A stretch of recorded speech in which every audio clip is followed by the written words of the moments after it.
दले स्वयं रूपगदामह्यं ददाति सुपदान्ति वन्देऽहं श्रीगुरु श्रीयुतापदकमलं श्रीगुरु वैष्णवांश श्रीरूपं सकृजातं सगणरघुनाथान्वितं तं सजीवं सात्वैतं सावधूतं परिजनसहितं कृष्णचैतन्यदेवं श्रीराधा कृष्णपादां सगणललितां श्रीविशाखान्वितां हे कृष्ण करुणा सिंधु दीनबंधु जगत्पते गोपेश गोपिका कांता राधा कांता नमस्तुते तप्त कांचन गौरांगी श्रीराधे वृंदावनेश्वरी वृषभानुसुते देवी प्रणमामि हरिप्रिय वाञ्छाकल्पतरूपश्च कृपा सिन्धुभ्येव च पतितानां पावनेभ्यो वैष्णवेभ्यो नमो नमः पंचतत्वात्मकं कृष्णं भक्तरूपास्वरूपकं भक्तावतारं भक्ताख्यां नमामि भक्तशक्तिकं नित्यानन्दमहनौमि सर्वानन्दकरं परं हरिनाम प्रकृतिदेवम् अवधूतशिरोमणि नमो महावदिन्याय कृष्णप्रेमप्रदायते कृष्णाय कृष्णचैतन्यानाम्ने गौरतिशेनम् नमो विष्णुपादाय कृष्णपृष्ठाय भूतले श्रीमते भक्तिवेदान्त स्वामिन्निधि नामिने नमस्ते सरस्वती देवी गौरवाणि प्रचारिणे निर्विशेषा शून्यवादी पाश्चात्य देशधारिणे जय श्री कृष्णा चैतन्य प्रभु नित्यानंद श्री अद्वैत गदाधरा श्रीवासादि गौर भक्त वृंदा हरे कृष्णा कृष्ण कृष्ण हरे हरे हरे राम राम राम हरे हरे गुरुवे गौरचंद्राय राधिकाय तदारे कृष्णाय कृष्ण भक्ताय भक्ताय नमः प्रभुपाद की जय गुरु महाराज की जय निताय गौर प्रेम अदेग बंधु मत्संगिन मद्गुरु मन्महादना अन्निष्ठारग मद्भाग्या मदानंदा नमोस्तुते ग्रंथराज श्रीमद्भागवतम की जय श्रीमद्भागवतम चतुर्थ स्कंदम 7-ാം അധ്യായം ശ്ലോകം 31 ओम नमो भगवते वासुदेवाय ब्रह्मोवाच नैदस्वरूपं भवतो सुपदार्था वेदग्रहे पुरुषो यावदीशेत् ज्ञानस्य चार्थस्य गुणस्य चाश्रयो മായാമയാദ്വിതിരക്തോ മതസ്ത്വം.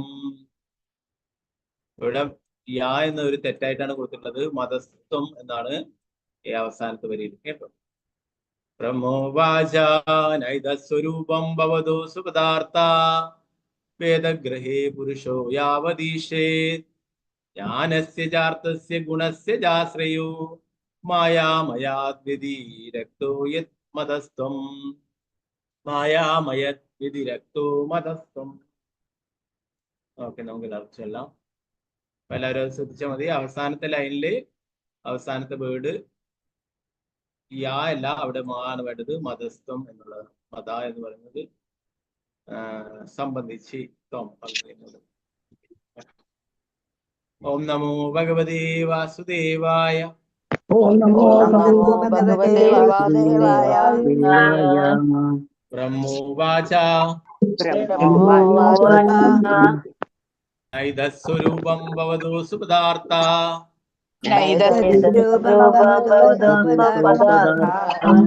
വേദഗ്രഹേ പുരുഷോ യാവദീശേത്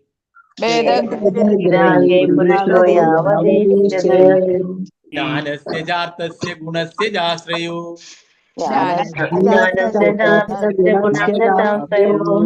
മായാമയദ്വ്യതിരക്തോ യതസ്ത്വം.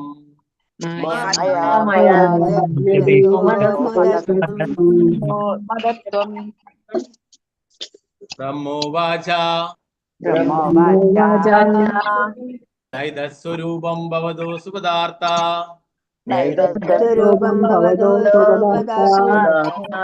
വേദഗ്രഹേ പുരുഷോ യാവദീശേത് ജ്ഞാനസ്യ ചാർത്ഥസ്യ ഗുണസ്യ ചാശ്രയോ മായാമയാദ്വ്യതിരക്തോ മതസ്ത്വം.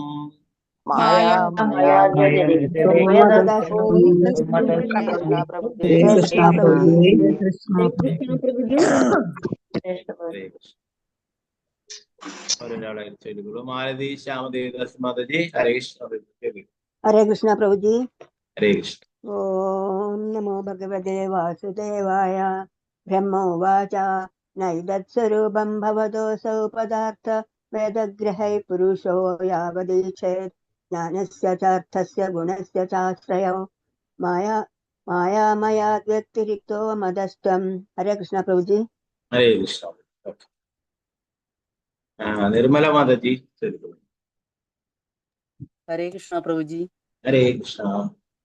ഓം നമോ ഭഗവതേ വാസുദേവായ. ബ്രഹ്മോവാച നൈതസ്വരൂപം ഭവതോऽസൗ പദാർത്ഥാഭേദഗ്രഹൈ പുരുഷോ യാവദീക്ഷേത് ജ്ഞാനസ്യ ചാർത്ഥസ്യ ഗുണസ്യ ചാശ്രയോ മായാമയാദ് വ്യതിരിക്തോ മദസ്ത്വം. ഹരേ കൃഷ്ണ പ്രഭുജി. ഹരേ കൃഷ്ണ. പങ്കജാക്ഷി മാതാജി ഹരേ കൃഷ്ണ പ്രഭുജി പ്രണാമം. ഹരേ കൃഷ്ണ. ഓം നമോ ഭഗവതേ വാസുദേവായ. ബ്രഹ്മോവാച നൈതത്സ്വരൂപ ഭവദത്സു പദാർത്ഥ വേദഗ്രഹേ പുരുഷോ വ്യവാദിച്ഛത് ജ്ഞാനസ്യ ചാർത്ഥസ്യ ഗുണസ്യ ശാസ്ത്രയോ മായാമയാദ് വ്യതിരിക്ത മദസ്തം. ഹരേ കൃഷ്ണ പ്രഭുജി. ഹരേ കൃഷ്ണ. വിജയനാണ് മാതാജി. ഹരേ കൃഷ്ണ മാതാജി. ഹരേ കൃഷ്ണ പ്രഭുജി. ഓം നമോ ഭഗവതേ വാസുദേവായ. ബ്രഹ്മോവാച നൈതസ്വരൂപം ഭവതോऽസൗ പദാർത്ഥ വേദഗ്രഹേ പുരുഷോ യാവദീക്ഷേ ജ്ഞാനസ്യ ചാർത്ഥസ്യ ഗുണസ്യ ചാശ്രയോ മായാമയാദ് വ്യതിരിക്തോ മദസ്ത്വം. ഹരേ കൃഷ്ണ പ്രഭുജി. ഹരേ കൃഷ്ണ. ഭാരതി അമ്മ മാതാജി. ഹരേ കൃഷ്ണ മാതാജി. ഹരേ കൃഷ്ണ പ്രഭുജി. ചൊല്ലുകയുള്ളൂ മാതാജി. ഓം നമോ ഭഗവതേ വാസുദേവായ. ബ്രഹ്മോവാച നൈതൽസ്വരൂപം ഭവതോऽസൗ പദാർത്ഥ ഭേദഗ്രഹേ പുരുഷോ യാവദീക്ഷേത് ജ്ഞാനസ്യ ചാർത്ഥസ്യ ഗുണസ്യ ചാശ്രയോ മായാമയാദ്യതിരിക്തോ യദസ്ത്വം. ഹരേ കൃഷ്ണ. ഹരേ കൃഷ്ണ. ഹരേ കൃഷ്ണ പ്രഭുജേ. ഹരേ ഓം കൃഷ്ണ. നമോ പത്മകുമാരി മാതാജി. ഭഗവതേ ഓം നമോ ഭഗവതേ വാസുദേവായ. ബ്രഹ്മോവാച നൈതത്സ്വരൂപം ഭവതോऽസൗ പദാർത്ഥ വേദഗ്രഹൈ പുരുഷോ യാവദീക്ഷേത് ജ്ഞാനസ്യ ചാർത്ഥസ്യ ഗുണസ്യ ചാശ്രയോ മായാമയാദ് വ്യതിരിക്തോ മദസ്ത്വം. ഹരേ കൃഷ്ണ പ്രഭുജേ. ഹരേ കൃഷ്ണ. രാമേന്ദ്ര പ്രഭു. ഹരേ കൃഷ്ണ പ്രഭു. പ്രഭുജി. ഓം നമോ ഭഗവതേ വാസുദേവായ. ബ്രഹ്മോവാച നൈതത്സ്വരൂപം ഭവതോऽസൗ പദാർത്ഥ വേദഗ്രഹൈ പുരുഷോ യാവദീക്ഷേത് ജ്ഞാനസ്യ ചാർത്ഥസ്യ ഗുണസ്യ ചാശ്രയോ മായാമയാദ് വ്യതിരിക്തോ മദസ്ത്വം. ഹരേ കൃഷ്ണ. ഹരേ കൃഷ്ണ. ഹരേ കൃഷ്ണ പ്രഭു. ഓക്കെ. തങ്കമണി മാതാജി ചൊല്ലുകയുള്ളൂ. ഹരേ കൃഷ്ണ. ഹരേ കൃഷ്ണ പ്രഭുജി. ഹരേ കൃഷ്ണ. ഓം നമോ ഭഗവതേ വാസുദേവായ. ബ്രഹ്മോവാച നൈതത്സ്വരൂപം ഭവതോऽസൗ പദാർത്ഥ വേദഗ്രഹൈ പുരുഷോ യാവദീക്ഷേത് ജ്ഞാനസ്യ ചാർത്ഥസ്യ ഗുണസ്യ ചാശ്രയോ മായാമയാദ് വ്യതിരിക്തോ മദസ്ത്വം. ഹരേ കൃഷ്ണ. ഹരേ കൃഷ്ണ. തനുപ്രതി മാതാജി ചൊല്ലിക്കൊള്ളു.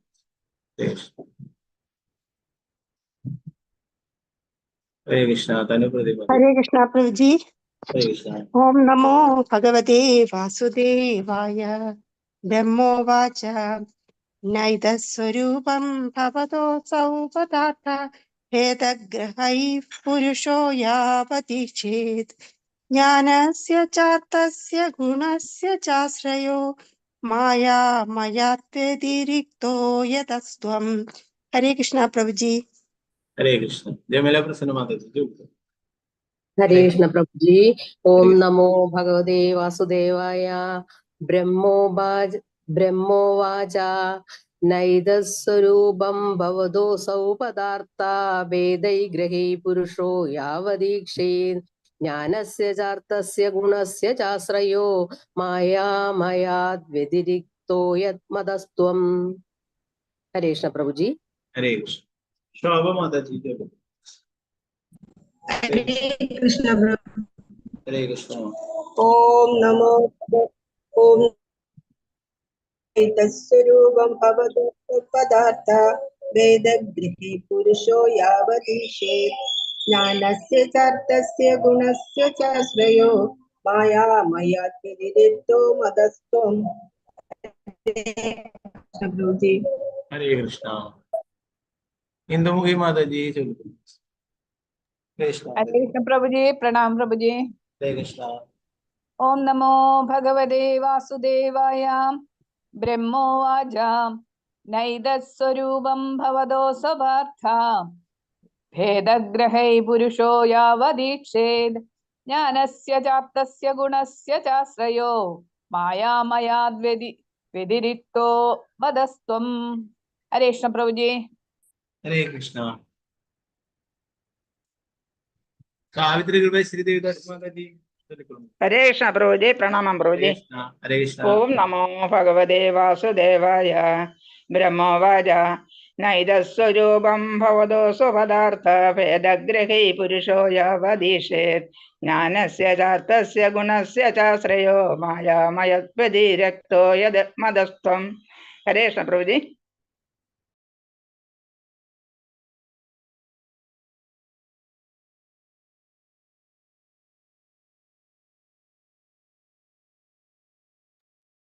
हरे कृष्ण माता जी। ओके। सुस्मिता कृष्ण कृष्ण प्रिय देवदास माता जी सुस्मिता कृष्ण चलिए हरे प्रभु। कृष्ण। हरे कृष्ण। हरे कृष्ण प्रभुजी। ओम नमो भगवते वासुदेवाय। ब्रह्मोवाच नैतत्स्वरूपं भवतो स्वपदार्थभेदगृहे पुरुषो यावदीक्षेत् ज्ञानस्य चार्थस्य गुणस्य चाश्रयो मायामयाद्व्यतिरिक्तो यतस्त्वम्। हरे कृष्ण प्रभुजी। हरे कृष्ण। गीता कृष्णवाणी माता जी चलिए। हरे कृष्ण। हरे कृष्ण प्रभुजी, प्रणाम प्रभुजी। हरे कृष्ण। ओम नमो भगवते वासुदेवाय। ब्रह्मोवाच नैतत्स्वरूपं भवतस्व पार्थ भेदग्रहैः पुरुषो यावदीशेत् ज्ञानस्य चार्थस्य गुणस्य चाश्रयो मायामयाद् व्यतिरिक्तो मदस्त्वम्। हरे कृष्ण। हरे कृष्ण. നമുക്ക് മറ്റുള്ളവർക്ക് അടുത്ത ശ്ലോകങ്ങൾ ചെല്ലാം.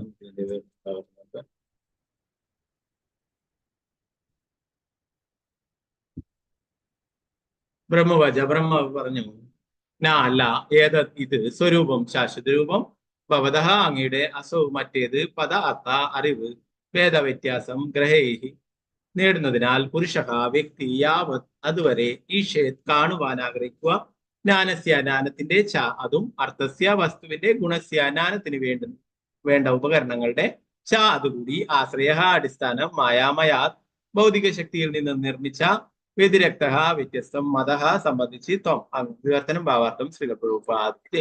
ബ്രഹ്മദേവൻ പറഞ്ഞു, എന്റെ പ്രിയപ്പെട്ട ഭഗവാനെ, വിഭിന്ന മാർഗങ്ങളിലൂടെ ജ്ഞാനമാർജിച്ച് അങ്ങയുടെ വ്യക്തിത്വവും മനുഷ്യ രൂപവും മനസ്സിലാക്കാൻ ശ്രമിക്കുന്ന ഒരു വ്യക്തിക്കും അങ്ങയെ അറിയാൻ കഴിയില്ല. അങ്ങയുടെ പദവി എപ്പോഴും ഭൗതിക സൃഷ്ടിക്ക് അതീതമാണ്.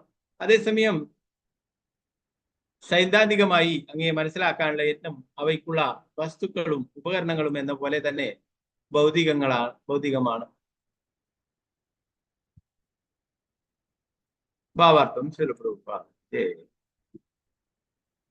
പരമദിവ്യപുരുഷനായ ഭഗവാന്റെ അതീന്ദ്രിയ നാമം, ഗുണങ്ങൾ, പ്രവർത്തനങ്ങൾ, അനുസാരികൾ തുടങ്ങിയവ ഭൗതികേന്ദ്രിയങ്ങളാൽ ഗ്രഹിക്കാൻ കഴിയില്ലെന്ന് പറഞ്ഞിരിക്കുന്നു. പരമസത്യത്തെ അഭ്യൂഹങ്ങളിലൂടെ ഗ്രഹിക്കാനുള്ള സൈദ്ധാന്തിക ദർശനത്തിന്റെ ശ്രമം വ്യർത്ഥമാണ്. കാരണം അവർ ആത്യന്തിക സത്യത്തെ അറിയാനുള്ള യത്നത്തിനെ ആശ്രയിക്കുന്ന വിഷയങ്ങളും ഉപകരണങ്ങളും എല്ലാം ഭൗതികങ്ങളാണ്. ഭഗവാൻ അപ്രാകൃതനാണ്, ഭൗതിക സൃഷ്ടിക്ക് മീതെയാണ്. മഹാനായ ഭൗതികവാദി ശങ്കരാചാര്യരും ഈ വസ്തുത അംഗീകരിക്കുന്നു. നാരായണ പരോ അവ്യക്താത് അണ്ഡം അവ്യക്ത സംഭവം. അവ്യക്തം അഥവാ യഥാർത്ഥ ഭൗതിക കാരണം ഈ ഭൗതിക ആവിഷ്കാരത്തിന് മീതെയും ഭൗതിക ലോകത്തിന് കാരണവുമാകുന്നു. നാരായണൻ പരമദിവ്യപുരുഷനായ ഭഗവാൻ ഭൗതിക ലോകത്തിന് അതീതനാകിയാൽ ഭൗതിക രീതിയിൽ ഒരുവനും അദ്ദേഹത്തെ അനുമാനം ചെയ്യാനാവില്ല. ഒരുവൻ കൃഷ്ണാഭവത്തിന്റെ അതീന്ദ്രിയ രീതിയിൽ പരമദിവ്യപുരുഷനായ ഭഗവാനെ മനസ്സിലാക്കണം. ഭഗവത്ഗീത 18:55 സ്ഥിരീകരിക്കുന്നു. ഭക്തിയാമാം അഭിജാനാതി. ഭക്തിയുടെ സേവനത്തിലൂടെ മാത്രമേ ഒരാൾക്ക് ഭഗവാനെ മനസ്സിലാക്കാൻ കഴിയൂ. അഭ്യൂഹ പ്രക്രിയയാൽ പരിമിതരായ നിർവ്യക്തികവാദികൾക്ക് പരമദിവ്യപുരുഷനായ ഭഗവാനെ സമീപിക്കാൻ പോലും കഴിയാത്തപ്പോൾ വ്യക്തിഗതവാദിക്ക് അവന്റെ അതീന്ദ്രിയ പ്രേമസേവനത്തിലൂടെ സംപ്രീതനാക്കുന്നു എന്നതാണ് നിർവ്യക്തികവാദിയും വ്യക്തിഗതവാദിയും തമ്മിലുള്ള വ്യത്യാസം. സേവേൻ മുഖേഷി. ഭക്തന്റെ സേവന മനോഭാവം അനുസരിച്ച് ഭഗവാൻ അവന് വെളിപ്പെടും. ഭഗവാൻ നേരെ മുമ്പിൽ പ്രത്യക്ഷപ്പെട്ടാൽ പോലും ഭൗതികവാദിക്ക് അദ്ദേഹത്തെ മനസ്സിലാക്കാൻ കഴിയും. അതിനാൽ അത്തരം ഭൗതികവാദികളെ ഭഗവാൻ കൃഷ്ണൻ ഭഗവത്ഗീതയിൽ മൂഢന്മാരെന്ന് വിളിച്ചിരിക്കും. മൂഢൻ എന്നാൽ വിഡ്ഢി എന്നാണ് അർത്ഥം. ഭഗവത്ഗീതയിൽ പറഞ്ഞിരിക്കുന്നത് ഭഗവാൻ കൃഷ്ണൻ ഒരു സാധാരണ മനുഷ്യനാണെന്ന് വിഡ്ഢികൾ മാത്രമേ വിചാരിക്കുകയുള്ളൂ. ഭഗവാൻ കൃഷ്ണന്റെ പദവി എന്താണെന്നോ അദ്ദേഹത്തിന്റെ അതീന്ദ്രിയ ശക്തി എത്രയാണെന്നോ അവർക്കറിയില്ല. അദ്ദേഹത്തിന്റെ അതീന്ദ്രിയ ശക്തിയെ കുറിച്ചുള്ള അജ്ഞത നിമിത്തം അഭ്യക്തിഗതവാദികൾക്ക് അദ്ദേഹത്തെ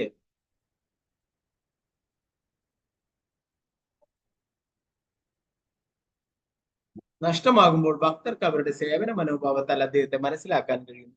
പരമദിവ്യ പുരുഷനായ ഭഗവാനെ മനസ്സിലാക്കുക വളരെ പ്രയാസകരമാണെന്ന് ഭഗവത്ഗീതയുടെ 10-ാം അധ്യായത്തിൽ അർജുനും സ്ഥിരീകരിച്ചു. 32-ാമത്തെ ശ്ലോകം.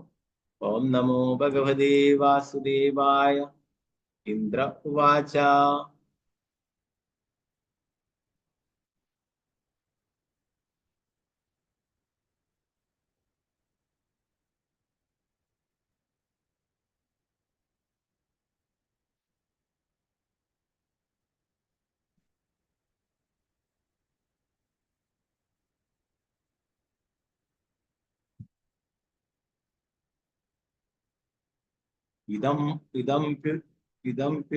ഇദം പിച്ചുതാ വിശ്വഭാവനം പപുരാന്തകരം മനോദൃശാം സുരവിദിഷ്ടശവനൈരുദായുധൈർ വിജദ്ദണ്ഡൈരൂപന്ന അഷ്ടഭി.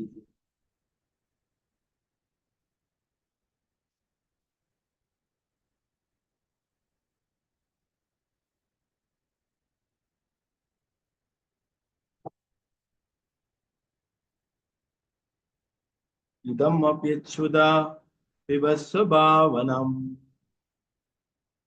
ബപുരനന്ദകരം മനോദൃശം സുരവിദിഷ്ടശവനൈർ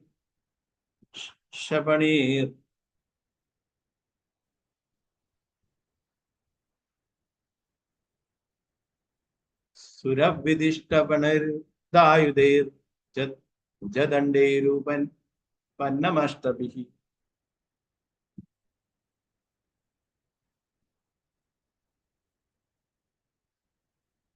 ഓക്കെ, അതൊരു ഇംഗ്ലീഷിലാകുമ്പോൾ കുറച്ചുകൂടി ഒരുമിച്ചുള്ള ലെറ്റർ ആയതുകൊണ്ട് ഇതം അപി അച്യുത എന്നുള്ളതാണ് ഈ വേർഡ്. അത് തിരിച്ചു വരുമ്പോ അങ്ങനെ ഇതം അപി അച്യുത വിശ്വഭാവനം ബപുരാന്തകരം മനോദൃശാം.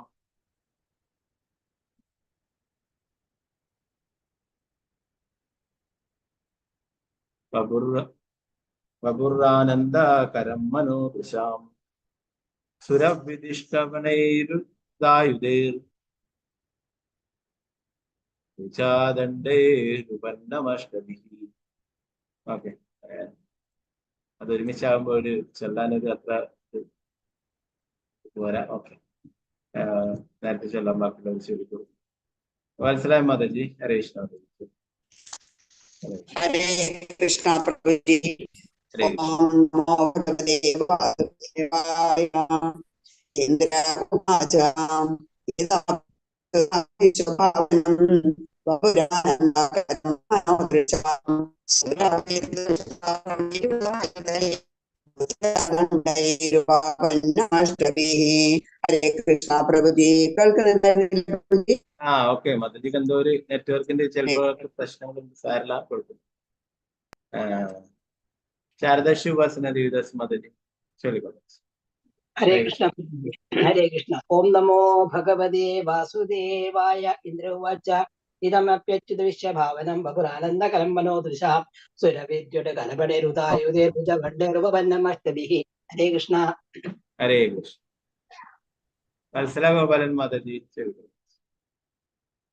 ഹരേ കൃഷ്ണ പ്രഭുജി. ഹരേ കൃഷ്ണ.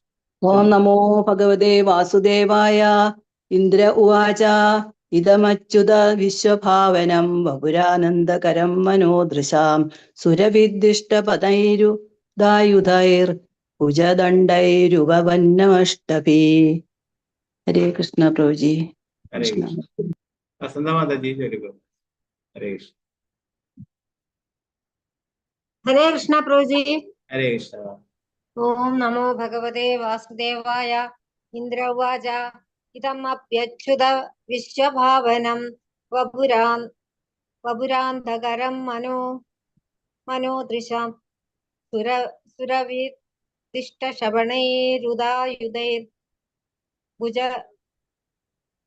ഭുജദണ്ഡൈരുപപന്നം അഷ്ടഭിः. ഹരേ കൃഷ്ണ. ഹരേ കൃഷ്ണ.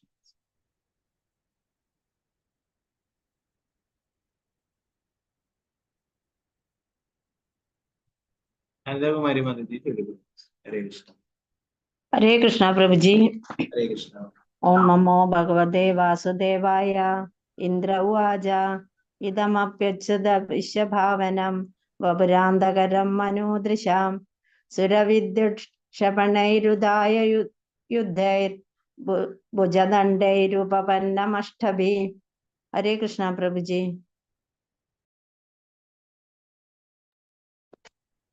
ഹരേ കൃഷ്ണ പ്രഭുജി. ഹരേ കൃഷ്ണ പ്രഭുജി. ഹരേ കൃഷ്ണ. ചൊല്ലിക്കൊടുക്കണം. ഹരേ കൃഷ്ണ. ഓം നമോ ഭഗവതേ വാസുദേവായ. ഇന്ദ്ര ഉവാച ഇതമപ്യച്യുത വിശ്വഭാവനം വപുരാന്തകരം മനോദൃശാം സുരവിദ്യുക്ഷപണൈരുദായുധൈർ ഭുജദണ്ഡൈരുപപന്നമഷ്ടഭി. ഹരേ കൃഷ്ണ പ്രഭുജി. ഹരേ കൃഷ്ണ മാതാജി. വിഷ്ണുപ്രിയ വിനീത ദേവദാസി മാതാജി. ഹരേ കൃഷ്ണ പ്രഭുജി. ഹരേ പ്രണാം. കൃഷ്ണ. ഹരേ കൃഷ്ണ. ഓം നമോ ഭഗവതേ വാസുദേവായ. ഇന്ദ്ര ഉവാച ഇതമപ്യച്യുത വിശ്വഭാവനം വപുരാനന്ദകരം മനോദൃശാം സുരവിദ്യുഷ്ടക്ഷപണൈരുദായുധൈർ ഭുജദണ്ഡൈരുപപന്നമഷ്ടഭിः. ഹരേ കൃഷ്ണ പ്രഭുജി. ഹരേ കൃഷ്ണ. ഗീതാ ടീം മാതാജി. തെലുഗു. ഹരേ കൃഷ്ണ പ്രഭുജി. ഹരേ കൃഷ്ണ. ഓം നമോ ഭഗവതേ വാസുദേവായ. ഇന്ദ്ര ഉവാച ഇതമഭി വിശ്വഭാവനം വപുരാനന്ദകരം മനോദൃശാം സുരവിദ്യുക്ഷപണൈരുദായുധൈർ ഭുജദണ്ഡൈരുപപന്നമഷ്ടഭിः. ഹരേ കൃഷ്ണ പ്രഭുജി.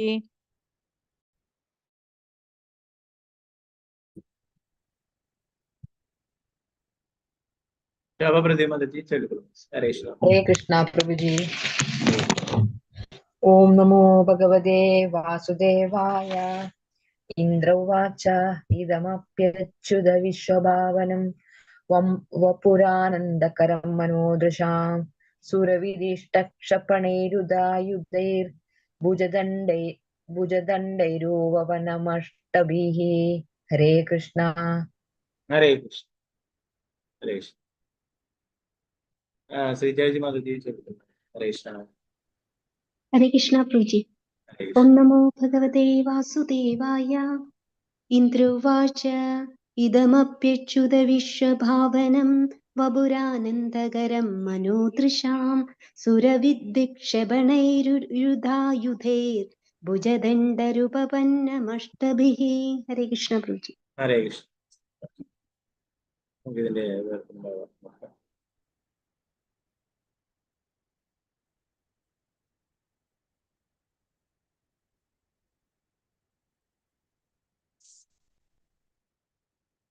ദേവേന്ദ്രൻ പറഞ്ഞു, സമഗ്ര ലോകത്തിന്റെയും ക്ഷേമത്തിനുള്ള ആയുധങ്ങളെ 8 കരങ്ങളോടുകൂടി അങ്ങയുടെ അതീന്ദ്ര രൂപം മനസ്സിനും കണ്ണിനും വളരെ ആനന്ദകരമാണ്. ആ രൂപത്തിൽ അങ്ങയുടെ ഭഗവത് പദം അങ്ങയുടെ ഭക്തന്മാരോട് ശത്രുതയുള്ളവരെ ശിക്ഷിക്കുവാൻ സദാ തയ്യാറായിരുന്നു. ഭാവാർത്ഥം ഭക്തി വേദാന്ത സ്വാമി ശ്രീല പ്രഭുപാദേ. വെളിപ്പെടുത്തപ്പെട്ട വേദശാസ്ത്രങ്ങളിൽ ഭഗവാൻ വിഷ്ണു പൊതുവെ 4 കരങ്ങളോടുകൂടി പ്രത്യക്ഷപ്പെടുന്നതാണ് കാണാറുള്ളതെങ്കിലും ഈ യാഗസ്ഥലത്ത് അദ്ദേഹം 8 കരങ്ങളോടുകൂടിയാണ് വന്നത് എന്ന് രാജാവ് ഇന്ദ്രൻ പറഞ്ഞു. അങ്ങയുടെ ചതുർഭുജ രൂപമാണ് ഞങ്ങൾക്ക് പരിചിതമെങ്കിലും 8 കരങ്ങളുള്ള ഈ രൂപം ചതുർഭുജ രൂപം പോലെ തന്നെ യഥാർത്ഥമാണ്. ബ്രഹ്മദേവ് പറഞ്ഞതുപോലെ ഭഗവാന്റെ അതീന്ദ്രിയ രൂപം സാക്ഷാത്കരിക്കുന്നത് ഇന്ദ്രിയങ്ങൾക്ക് അതീതമായ ശക്തിയാണ്. ഭഗവാന്റെ അതീന്ദ്രിയ രൂപം ഭൗതികേന്ദ്രിയങ്ങളാൽ ദർശിക്കാൻ കഴിയില്ലെങ്കിലും അദ്ദേഹത്തിന്റെ കർമ്മങ്ങളും അതീന്ദ്രിയ രൂപവും ദർശനീയമാണെന്ന് ബ്രഹ്മദേവന്റെ പ്രസ്താവനയ്ക്ക് മറുപടി എന്ന നിലയിൽ രാജാവ് ഇന്ദ്രൻ പറഞ്ഞു, ഭഗവാന്റെ അസാധാരണമായ സവിശേഷതകളും അസാധാരണമായ കർമ്മങ്ങളും അസാധാരണമായ സൗന്ദര്യവും ഒരു സാധാരണ മനുഷ്യന് പോലും ദർശിക്കുവാൻ കഴിയും. ഉദാഹരണത്തിന് ഭഗവാൻ 6 or 7 വയസ്സുള്ള ഒരു ബാലനായി വൃന്ദാവനത്തിൽ പ്രത്യക്ഷപ്പെട്ടപ്പോൾ വൃന്ദാവനവാസികൾ അദ്ദേഹത്തെ സമീപിച്ചു.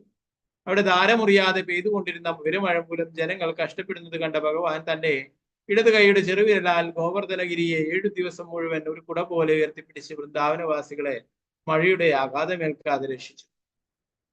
തങ്ങളുടെ ഭൗതികമായ പരിമിതികളെ പറ്റി അഭ്യൂഹങ്ങൾ മെനയുന്ന ഭൗതികവാദികളായ വ്യക്തികൾ ഭഗവാന്റെ ഈ അസാധാരണമായ സവിശേഷത ബോധ്യമാക്കണം.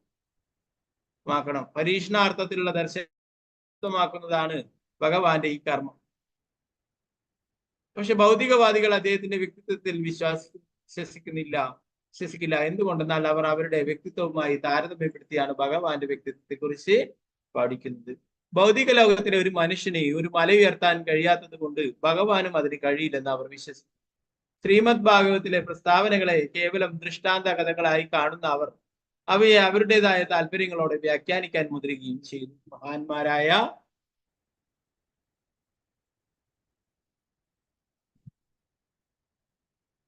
ആചാര്യന്മാരാലും വ്യാസദേവനാലും നാരദനെയും പോലുള്ള ഗ്രന്ഥകാരന്മാരാലും തെളിവുകൾ സഹിതം സ്ഥിരീകരിച്ചിട്ടുള്ളതുപോലെ ഭഗവാൻ വാസ്തവത്തിൽ വൃന്ദാവനവാസികളുടെ സാന്നിധ്യത്തിൽ ഗോവർദ്ധനഗിരി ഉയർത്തിയിരുന്നു.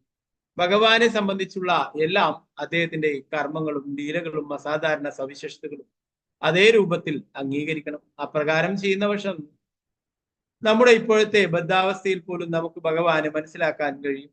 അവിടുത്തെ സംഭവത്തിൽ രാജാവ് ഇന്ദ്രൻ സ്ഥിരീകരിക്കുന്നു, അങ്ങയുടെ 8 ഭുജങ്ങളോടുകൂടിയ ഈ രൂപം ചതുർഭുജ രൂപത്തോളം തന്നെ ശ്രേഷ്ഠമാണ്. അക്കാര്യത്തിൽ യാതൊരു സന്ദേഹവുമില്ല. നാരായണ നമസ്കൃത്യ നരം ചൈവ നരോത്തമം ദേവീം സരസ്വതി വ്യാസം തതോ ജയമുദിരേ നഷ്ടപ്രായേഷു ഭദ്രേഷു നിത്യം ഭാഗവത സേവയാ ഭഗവതി ഉത്തമ ശ്ലോകേ ഭക്തിർഭവതി നൈഷ്ഠികേ. മൂകം കരോതി വാചാലം പങ്കും ലംഘയതി ഗിരിം യത്കൃപാതമഹം വന്ദേ ശ്രീഗുരു ദീനദാരിണം പരമാനന്ദമാധവം ശ്രീചൈതന്യൈശ്വരം. നമോ വിഷ്ണുപാദായ കൃഷ്ണപൃഷ്ഠായ ഭൂതലേ ശ്രീമതേ ഭക്തിവേദാന്ത സ്വാമിനിധി നാമിനേ. നമസ്തേ സരസ്വതീ ദേവേ ഗൗരവാണി പ്രചാരിണേ നിർവിശേഷശൂന്യവാദി പാശ്ചാത്യദേശധാരിണേ. ജയ ശ്രീകൃഷ്ണ ചൈതന്യ പ്രഭു നിത്യാനന്ദ ശ്രീ അദ്വൈത ഗദാധര ശ്രീവാസാദി ഗൗരഭക്തവൃന്ദ. ഹരേ കൃഷ്ണ കൃഷ്ണ കൃഷ്ണ ഹരേ ഹരേ, ഹരേ രാമ രാമ രാമ ഹരേ ഹരേ. ഗുരുവേ ഗൗരിചന്ദ്രായ രാധികായ തലയെ കൃഷ്ണായ കൃഷ്ണവത്തായ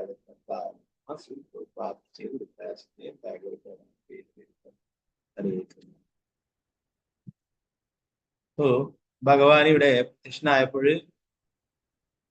ഓരോരോ ദേവന്മാരും ഓരോ കാര്യങ്ങൾ ഭഗവാനോട് പ്രാർത്ഥനകൾ അർപ്പിക്കുകയും ഭഗവാനെ സ്തുതിക്കുകയൊക്കെ ചെയ്യുന്നതാണ് നമ്മൾ പഠിച്ചുകൊണ്ടിരിക്കുന്നത് അല്ലെ. നേരത്തെ മഹാദേവൻ പറയുകയുണ്ടായി അല്ലെ. അത് കഴിഞ്ഞിട്ട് ഭൃഗുമുനിയും ഭഗവാനെ കുറിച്ച് സ്തുതിക്കുകയുണ്ടായി. നമ്മൾ ഇന്നലെ ഭൃഗു പറയുന്നത് എടുത്തിട്ടുണ്ടായിരുന്നു അല്ലെ, ഡീറ്റെയിൽ ആയിട്ട് നോക്കിയില്ല. ഭൃഗുമുനി പറഞ്ഞു, എന്റെ പ്രിയപ്പെട്ട ഭഗവാനെ, പരമോന്നതനായ ബ്രഹ്മാവ് മുതൽ ഏറ്റവും താഴെയുള്ള വരെ എല്ലാ ജീവസത്വങ്ങളും മായാശക്തിയുടെ അതിലംഘനീയമായ വശ്യതയുടെ സ്വാധീനത്തിന് കീഴിലായതിനാൽ അവയുടെ വ്യവസ്ഥാപിതമായ പദവിയെക്കുറിച്ച് അജ്ഞരായിത്തീരുന്നു. എല്ലാവരും ശരീരസങ്കല്പത്തിൽ വിശ്വസിക്കുന്ന മായയുടെ ഇരുട്ടിൽ ചേർന്ന് വാസ്തവത്തിൽ അങ്ങ് എങ്ങനെയാണ് ഓരോ ജീവിയിലും പരമാത്മാവായി ജീവിക്കുന്നതെന്നോ അങ്ങ് പരമമായ അവസ്ഥയിലാണെന്നോ മനസ്സിലാക്കാൻ അവർക്ക് കഴിയില്ല. പക്ഷെ അങ്ങ് സകല സമർത്ഥ ആത്മാക്കളുടെയും സുഹൃത്തും സംരക്ഷകനോ എന്നോ ആകിയാൽ ഞങ്ങളോട് കനിവുണ്ടാവുകയും ഞങ്ങളുടെ സമസ്ത അപരാധങ്ങളും ഓർക്കുകയും ചെയ്യണമെന്ന് അല്ലെ. ഭൃഗുമുനി അതിന്റെ കൂട്ടത്തിൽ പുരോഹിതന്മാരുടെ കൂട്ടത്തിൽ അല്ലെ ആ പൂജകൾ ചെയ്യുന്നതിൽ നേതൃത്വം വഹിച്ചിരുന്നത് ഭൃഗുമുനിയാണ് അല്ലെ.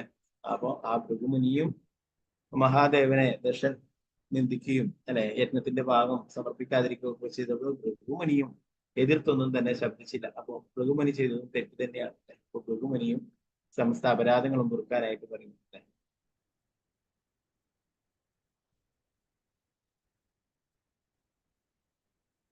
പറഞ്ഞു, ദശന്റെ സ്ഥലത്ത് ബ്രഹ്മാവും മഹാദേവനും ഉണ്ട്. അവർ ഓരോരുത്തരും പ്രകടിപ്പിച്ച പെരുമാറ്റത്തെ കുറിച്ച് ഭൃഗുമുനിക്ക് ശരിയായ അവബോധമുണ്ട്. ഭൗതിക ലോകത്തെ എല്ലാ ജീവിതത്തിലും മുഖ്യനായ ബ്രഹ്മാവിനെ പരാമർശിക്കുക വഴി ബ്രഹ്മാവും ശിവനും ഉൾപ്പെടെ എല്ലാവരും വിഷ്ണു ഒഴികെ ശരീരസങ്കല്പത്തിലുള്ള ഒരു മായാശക്തിയുടെ വശീകരണത്തിന് വിധേയമാണെന്ന് പ്രസ്താവിക്കുവാൻ അദ്ദേഹം ആഗ്രഹിച്ചു. അതാണ് ഭൃഗുവിന്റെ ദർശനം. എല്ലാവരും തെറ്റ് ചെയ്തു എന്ന് പറയുന്നു അല്ലെ. ഇവിടെ ഭൃഗു തന്നെ പറയുന്നു, ശരീരം ആത്മാവാണെന്ന സങ്കല്പത്തിൽ കഴിയുന്നിടത്തോളം കാലം ഒരുവന് പരമാത്മാവിനെ അഥവാ പരമദിവ്യത്വ പുരുഷൻ ഭഗവാനെ മനസ്സിലാക്കുക ദുഷ്കരം. താൻ ബ്രഹ്മാവിനേക്കാൾ മഹാനല്ലെന്ന അവബോധമുള്ള ഭൃഗു തന്നെയും അപരാധികളുടെ എല്ലാവരും അപരാധികളാണ്, എല്ലാ തെറ്റ് ചെയ്തിട്ട് ഞാൻ പെർഫെക്റ്റ് ആണെന്നല്ല പറഞ്ഞു അല്ലെ. ഭൃഗു പറഞ്ഞു ഞാനും തെറ്റ് ചെയ്തിട്ടുണ്ട് അല്ലെ. ആ പൂജയുടെ ഒക്കെ യജ്ഞത്തിന്റെ ഒക്കെ നേതൃത്വം നൽകിയിട്ടുള്ളത് ഭൃഗുമുനിയാണ് അല്ലെ. ഭൃഗുമുനിയും ദശനെ ഭയന്നിട്ട് ദശന്റെ ഇഷ്ടപ്രകാരം പ്രവർത്തിക്കുകയുണ്ടായി. അപ്പൊ അപരാധം തന്നെയാണ് ശരിയുള്ളത്, അതിനൊക്കെ മാപ്പ് പറയുന്നു. മായയുടെ സ്വാധീനത്തിന് കീഴിലായതുകൊണ്ടാണ് ഇങ്ങനെയൊക്കെ പ്രവർത്തിച്ചത്.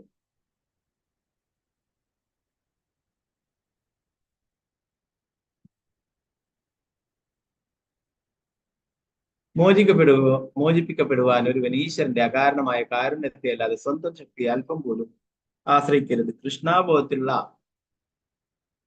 ഒരു വ്യക്തിയുടെ പരിപൂർണാവസ്ഥ അതാകുന്നു ഭഗവാൻ. എല്ലാവരുടെയും സുഹൃത്താണ്. സമർപ്പിത ആത്മാക്കളുടെ പ്രത്യേക സുഹൃത്തും ലഘുവായ പ്രക്രിയ. അതിനാൽ ഒരു ബദ്ധാത്മാവ് ഭഗവാനെ സമർപ്പിതനായി തുടരുക എന്നതാകുന്നു. ഭഗവാനെ ശരണം പ്രാപിക്കുക അല്ലെ, ഭഗവാന്റെ ഭക്തി സേവനങ്ങൾ ചെയ്യുക. തീർച്ചയായിട്ടും ഭഗവാൻ സംരക്ഷിക്കും. അങ്ങനെ ഭൗതിക കളങ്കങ്ങളുടെ എല്ലാ കുരുക്കളിൽ നിന്നും സംരക്ഷിച്ച് കാത്തു സൂക്ഷിക്കും. അടുത്തതായിട്ട് ബ്രഹ്മാവ് ഭഗവാനെ സ്തുതിക്കുന്നതാണ് അല്ലെ. എന്താ പറയുന്നത്?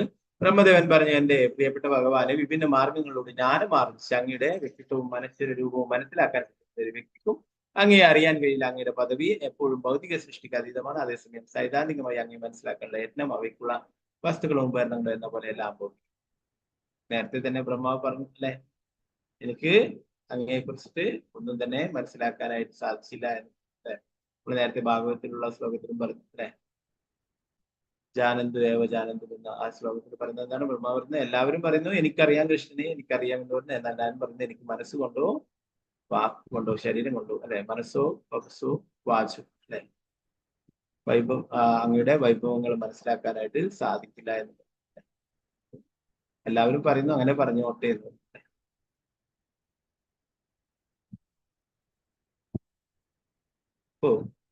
ഭഗവാന്റെ പദവി എപ്പോഴും ഭൗതിക സൃഷ്ടിക്ക് അതീതമാണ്. അപ്പൊ ഒരാളുടെ ഭൗതികമായിട്ടുള്ള കഴിവുകൾ കൊണ്ട് ഭഗവാന്റെ ആ ജ്ഞാനം നേടാനായിട്ട് സാധിക്കില്ല അല്ലെ. അപ്പൊ നേരത്തെ പറഞ്ഞു, ഇതിന്റെ വാർപ്പെട്ട് തന്നെ അതിൽ പറഞ്ഞു അല്ലെ, ഭക്തിയാമാമം ചാനൽ ഭഗവത്ഗീതയിൽ പറഞ്ഞു, ഭക്തിയുടെ സേവനത്തിലൂടെ മാത്രമേ മനസ്സിലാക്കാനായിട്ട് സാധിക്കില്ല. നേരത്തെ ഭക്തിയുടെ സാമൂഹ്യം അല്ലെ, സേവേൻമുഖി ജിഹ്വാദ്യം, സേവനത്തിലൂടെ മാത്രമേ ഭഗവാനെ കുറിച്ച് മനസ്സിലാക്കാനായിട്ട് സാധിക്കുകയുള്ളൂ. മറ്റുള്ളതൊക്കെ നിഷ്ഫലമാണ്. മറ്റുള്ള പല രീതിയിലും ഭഗവാനെ കുറിച്ച് അല്ലെ പലരും ഗവേഷണം ചെയ്യാനും പഠിക്കാനും ഒക്കെ വരുന്നു അല്ലെ. അവർക്ക് ഭഗവാന്റെ അതീന്ദ്രിയമായിട്ടുള്ള കാര്യങ്ങൾ അവർക്ക് മനസ്സിലാക്കാനായിട്ട് സാധിക്കും. പരമദിവ്യത്വ പുരുഷനായ ഭഗവാന്റെ അതീന്ദ്രിയ നാമം, ഗുണങ്ങൾ, പ്രവർത്തന ലീലകൾ, അനുസാരികൾ തുടങ്ങിയ ഭൗതികേന്ദ്രങ്ങളെ ഗ്രഹിക്കാൻ കഴിയില്ലെന്ന് പറഞ്ഞിരിക്കുന്നു. പരമസത്യത്തെ അഭ്യൂഹങ്ങളിലൂടെ ഗ്രഹിക്കാനുള്ള സൈദ്ധാന്തിക ദർശനങ്ങളുടെ ശ്രമം വ്യർത്ഥമാണ്. കാരണം അവർ ആത്യന്തിക സത്യത്തെ അറിയാനുള്ള യത്നത്തിന് ആശ്രയിക്കുന്ന വിഷയങ്ങളും ഉപകരണങ്ങളെല്ലാം ഭൗതികങ്ങളാണ്. അവർ ഭഗവാൻ അപ്രാകൃതനാണ്, ഭൗതിക സൃഷ്ടിക്ക് ഗീതയാണ് മഹാനായ ഭൗതികവാദി ശങ്കരാചാര്യൻ അംഗീകരിക്കുന്നുണ്ട്.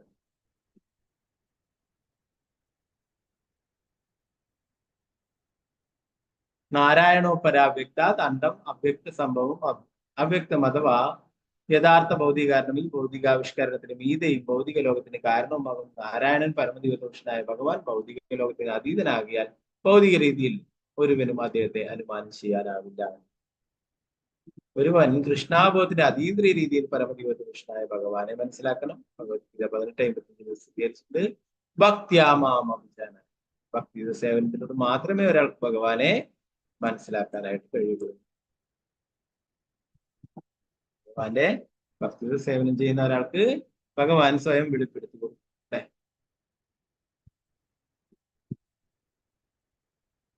പ്രഭുപാദരും അങ്ങനെയുള്ള ആചാര്യന്മാരൊക്കെ അല്ലെ പൂർണ്ണമായിട്ടും ഭഗവാനെ ശരണം പ്രാപിച്ചിട്ടുള്ള സറണ്ടറായിട്ടുള്ള മഹാത്മാക്കളാണ് അല്ലെ. അവർക്ക് ഭഗവാനെ എല്ലാം വെളിപ്പെടുത്തും.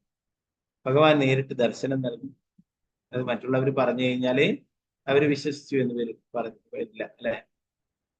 പലപ്പോഴും ഭഗവാൻ നേരിട്ട് വന്നിട്ട് പറഞ്ഞു കൊടുത്തിട്ടുള്ള കാര്യങ്ങളാണ്. പ്രഭുപാദരുടെ ഗ്രന്ഥങ്ങൾ പറഞ്ഞു, ഇത് എന്റെ വാക്കുകളല്ല, ഭഗവാന്റെ വാക്കുകളാണ്. പ്രഭുപാദരുടെ എഴുതിയിട്ടുള്ള കാര്യങ്ങളൊക്കെ വീണ്ടും വീണ്ടും വായിച്ചു നോക്കുമ്പോൾ ശിഷ്യന്മാർ ചോദിക്കും, അങ്ങ് എഴുതിയത് എന്തിനാണ്? അങ്ങ് തന്നെ വായിക്കും. പ്രഭുപാദർ പറയും, ഇത് എന്റെ വാക്കുകളല്ല, ഭഗവാൻ പറഞ്ഞിട്ടുള്ള വാക്കുകളാണ്. ഭഗവാനും ഭഗവാന്റെ നിത്യതയിലുള്ള മഞ്ചന്മാരും അവരൊക്കെ പറഞ്ഞു കൊടുക്കുന്ന കാര്യങ്ങളാണ് അല്ലെ. രൂപഗോസ്വാമി രൂപമഞ്ചരിയാണ് ഭഗവാൻ. അതുപോലെ തന്നെ ഭഗവാനും ഒക്കെ പറഞ്ഞു കൊടുത്തിട്ടുള്ള കാര്യങ്ങളാണ് പ്രഭുപാദരിൽ അല്ലെ. അതേപോലെ ആചാര്യന്മാരായിട്ട് ഗോവിന്ദ ഭാഷ്യം ഗോവിന്ദൻ നേരിട്ട് പറഞ്ഞു കൊടുത്തിട്ടുള്ളതാണ് എഴുതുന്നത്. ഭഗവാന്റെ ശുദ്ധ ഭക്തന്മാർക്ക് നേരിട്ട് പറഞ്ഞു കൊടുക്കുന്നത് ഭഗവാനെ കുറിച്ചുള്ള കാര്യങ്ങൾ അല്ലെ. മറ്റുള്ളവർ ഊഹാപോഹം വെച്ചിട്ട് അങ്ങനെ ആയിരിക്കാം ഇങ്ങനെ ആയിരിക്കാം എന്നൊക്കെ പറഞ്ഞു. ഭഗവാന്റെ ശുദ്ധ ഭക്തന്മാർക്ക് ഭഗവാനെ കുറിച്ച് മനസ്സിലാക്കുന്നത്. അതുകൊണ്ടാണ് അവരെപ്പോഴും ഭക്തി സേവനത്തിൽ ഏർപ്പെട്ടിരിക്കുന്നത് തന്നെ ഭഗവാൻ അവർക്ക് സ്വയം വെളിപ്പെടുത്തിയിട്ടുണ്ട്.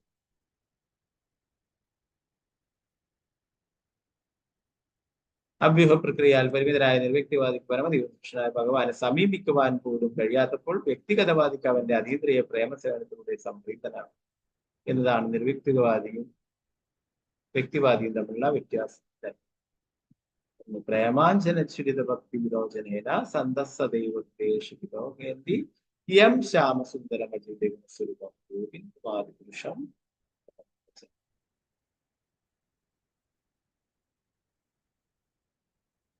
ഓ ഭഗവാന്റെ ഭക്തന്മാർക്ക് ഭക്തിയുത സേവന നിർവ്വഹണത്തിലൂടെ ഭഗവാൻ അവർ സ്വയം വെളിപ്പെടുത്തി കൊടുക്കുന്നു. അതുപോലെ തന്നെ അവരുടെ ഹൃദയത്തിലെ ശ്യാമസുന്ദര രൂപത്തിൽ ഭഗവാൻ വസിക്കുകയും ചെയ്തു അല്ലെ.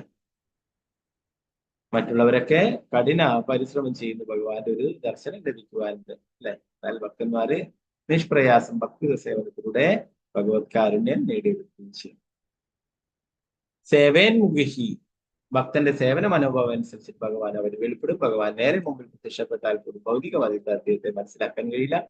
അതിനാൽ അത്തരം ഭൗതികവാദികളെ ഭഗവാൻ കൃഷ്ണൻ ഭഗവത്ഗീതയിൽ മൂഢന്മാരെന്ന് വിളിച്ചു. ഭൗതികവാദികൾക്ക് ഭഗവാൻ ആരാണെന്ന് മനസ്സിലായല്ലേ ഭഗവാൻ മുന്നിൽ വന്നിട്ട് അല്ലെ. പ്രഭുപാദര് നേരത്തെ ചോദിക്കുകയുണ്ടായി. ഒരാൾ വന്നിട്ട്, പ്രഭുപാദ് അങ്ങ് ഭഗവാനെ കണ്ടിട്ടുണ്ടോ? കൃഷ്ണനെ കണ്ടിട്ടുണ്ടോ? പ്രഭുപാദർ പറഞ്ഞു, കണ്ടിട്ടുണ്ട്. എനിക്കും കാണിച്ചു തരൂ. പ്രഭുപാദർ പറഞ്ഞു, നിങ്ങൾ ഇവരൊക്കെ കണ്ടു, ശിഷ്യന്മാരെയൊക്കെ ചൂണ്ടിക്കാണിച്ചു. ഇവരൊക്കെ ചെയ്യുന്നത് പോലെ നീ ചെയ്യുകയാണെങ്കിൽ നിനക്കും ഭഗവാനെ ഞാൻ കാണിച്ചു തരാൻ നിനക്ക് കാണാൻ പറ്റും. എന്തൊക്കെയാണ് ശിഷ്യന്മാർ ചെയ്തത്? രാവിലെ 3:30 മണിക്കും 4 മണിക്കൊക്കെ എഴുന്നേറ്റ് കുളിച്ച് മംഗളാരതിക്ക് ചെയ്യുന്നു. അത് കഴിഞ്ഞ് തുളസി ആരതി അല്ലെ, അത് കഴിഞ്ഞിട്ട് ദർശനാരതി, ഗുരുപൂജ അല്ലെ, 16 റൗണ്ട് മാല ജപിക്കുന്നു അല്ലെ. ഇതൊക്കെ 4 യമ നിയമങ്ങൾ പാലിക്കും. ഇതൊക്കെ അനുസരിച്ചിട്ട് അവർ ചെയ്യുന്ന പോലെ ചെയ്യുകയാണെങ്കിൽ നിനക്കും ഭഗവാനെ കാണാൻ സാധിക്കും. എന്നാൽ അദ്ദേഹത്തിന് അതൊന്നും ചെയ്യാൻ സാധിക്കും.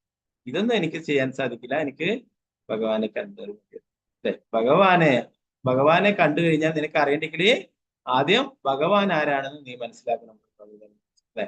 മൂഢന്മാരായിട്ടുള്ള വ്യക്തികൾക്ക് ഭഗവാനെ തിരിച്ചറിയാനായിട്ട് സാധിക്കില്ല അല്ലെ. ഭഗവാൻ ഏത് രൂപത്തിൽ വേണമെങ്കിലും ഭഗവാൻ അവതരിക്കാം അല്ലെ. ചിലപ്പോഴൊക്കെ ഭഗവാൻ മനുഷ്യരൂപത്തിൽ അവതരിക്കും. മൂഢന്മാരായിട്ടുള്ള വ്യക്തികള് ഭഗവാനെ ഒരു സാധാരണ വ്യക്തിയാക്കി കണക്കാക്കും അല്ലെ. അവജാനന്തി മാമൂട മാനുഷ്യന്തനുമാശ്രിതം. മൂഢന്മാരായിട്ടുള്ള വ്യക്തികളാണ് ഭഗവാനെ ഒരു സാധാരണ മനുഷ്യനായി കണക്കാക്കുന്നത്. മൂഢൻ എന്നാൽ വിഡ്ഢി എന്നാണ് അർത്ഥം. ഭഗവത്ഗീതയിൽ പറഞ്ഞത് ഭഗവാൻ കൃഷ്ണൻ സാധാരണ മനുഷ്യനാണെന്ന് വിഡ്ഢികൾ മാത്രമേ വിചാരിക്കുള്ളൂ. ഭഗവാൻ കൃഷ്ണന്റെ പദവി എന്താണെന്നോ അദ്ദേഹത്തിന്റെ അതീന്ദ്രിയ ശക്തി എത്രയാണെന്നോ അവർക്കറിയില്ല. അദ്ദേഹത്തിന്റെ അതീന്ദ്രിയ ശക്തികളെ കുറിച്ചുള്ള അജ്ഞത നിമിത്തം അവിക്തവാദികൾക്ക്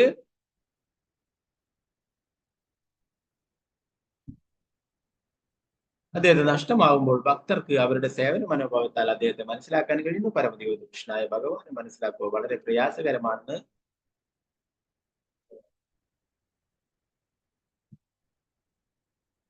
ഭഗവത്ഗീത 10-ാം അധ്യായത്തിൽ അർജുനും സ്ഥിരീകരിച്ചു. ഭഗവാനെ വ്യക്തി രൂപത്തിലല്ലാതെ അവ്യക്ത രൂപത്തിൽ മനസ്സിലാക്കുക വളരെ പ്രയാസകരമായിട്ടുള്ള കാര്യമാണ്. എന്നാൽ ഭഗവാന്റെ ഭക്തി സേവനത്തിലൂടെ ഭഗവാനെ വേഗം തന്നെ ഭഗവാന്റെ കാരുണ്യം നേടിയെടുക്കാനും ഭഗവത് കാരുണ്യം കൊണ്ട് ഭഗവാന്റെ ലീലകളെ കുറിച്ച് ഭഗവാന്റെ രൂപത്തെ കുറിച്ചൊക്കെ മനസ്സിലാക്കാനും സാധിക്കും.